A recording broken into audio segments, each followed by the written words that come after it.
Hey guys, welcome back to the channel. This is how to exchange money on Revolut.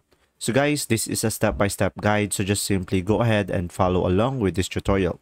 So first thing that you will do is simply go to home on the bottom menu.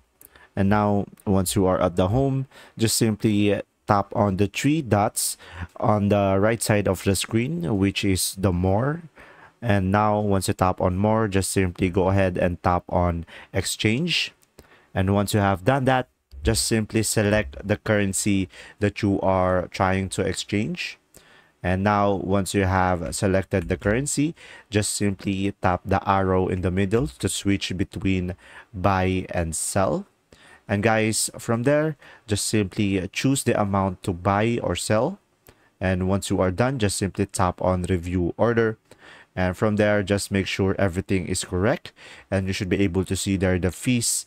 And once you are satisfied, you should be able to simply exchange the currency. And that's simply about it. I hope this video helped you understand more about Revolut.